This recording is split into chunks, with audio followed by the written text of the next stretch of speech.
Hi, good morning, or maybe, I don't know, is it lunchtime? Yeah. Well, good afternoon. So thank you all for being here, and I'm grateful to Anthea and all the incredible curators here for showing us the collection and welcoming us to this wonderful space. So the teacher in me really wants to say, okay, what did you like the best? So does anybody have one of the things that they saw that they loved? I'll go first. Like, I liked the ruby slippers, but they weren't rubies. They were sequins. So that's one of the things. Anybody else like anything in particular? Oh, the Muppets. Yes, yes. And then they brought Miss Piggy out for us, so that was pretty great. And I loved how they mixed all the sports and the TV and the theater. So I think, there was something for everybody. So First Lady Bess Truman once described her marriage like this. She said, no matter where I was, when I put my hand, Harry's was there to grasp it. And they shared an unshakable bond of trust. And I wonder if that's the kind of bond her husband, President Truman, had in mind when he had leaders from 11 other countries form the NATO alliance 75 years ago. And that unity is still important today. As Joe said last night, this moment in history calls for our collective strength. And I hope that we too can forge the kind of partnerships where we can always reach out to one another and take each other's hands and share in the challenges and the joys of our roles as first spouses. And looking back, none of us probably could have predicted that one day we would be supporting partners to support our partners who would be leading the world. I know I couldn't have. When Joe was in the Senate, being a political spouse was just a small part of who I was. He had his job in Washington, D.C., and I had mine in our state of Delaware as a full-time teacher. And I was also raising our 3 kids and pursuing my education. So when Joe was elected vice president and then president, suddenly I was giving national interviews and speaking to thousands of people. I'm sure most of you feel the same way. And it was out of my comfort zone, to say the least. But I also knew that this was an incredible opportunity. And I said to myself on day one, I will never waste my platform. And I wanted to use it to shine a light on issues that are really close to my heart. And many of you have asked me about my work with military families. And I think we saw last night when we saw the screens at the Mellon Auditorium, just how important all of our military families are in each and every country.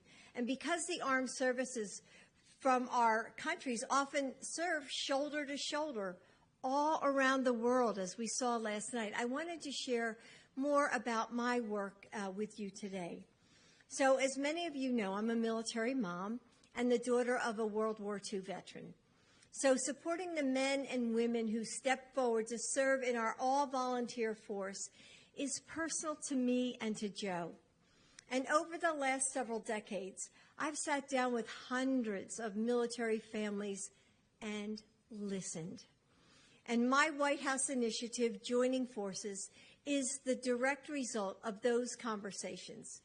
When military spouses told me that they weren't able to keep their jobs, their careers, because they have to transfer to a new base every couple of years, we went to work and we made it easier for spouses to take their federal jobs with them when they move. And we encouraged businesses to do the same.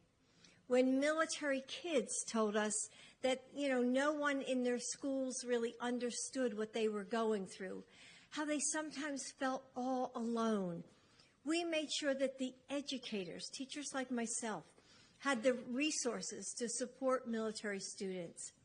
And when military parents told us that childcare was expensive and hard to find, We found ways to lower costs and increase the number of providers.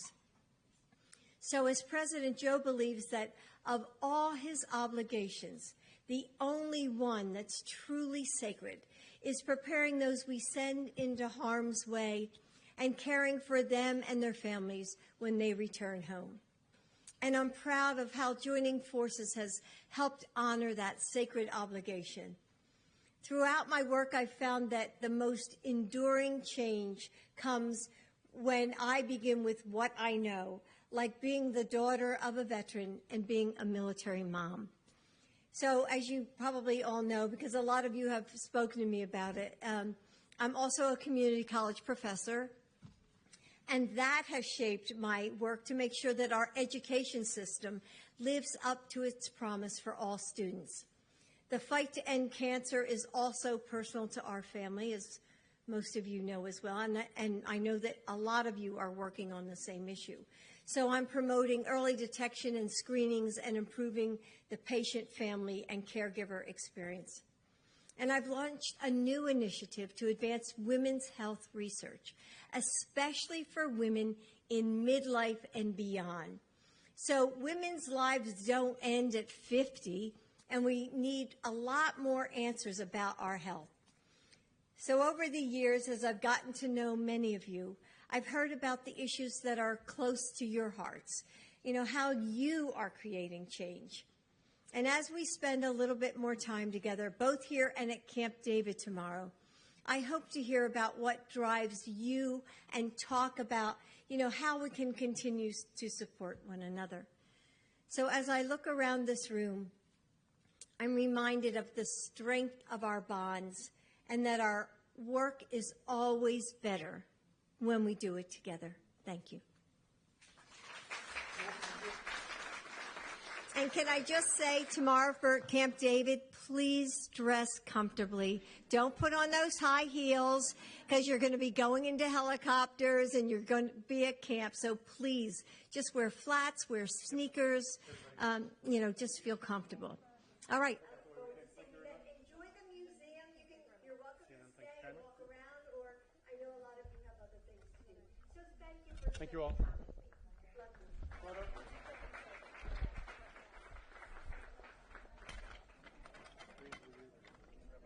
Thanks, everybody. That way. Reed, I'll take that when you take the bow way. Got it?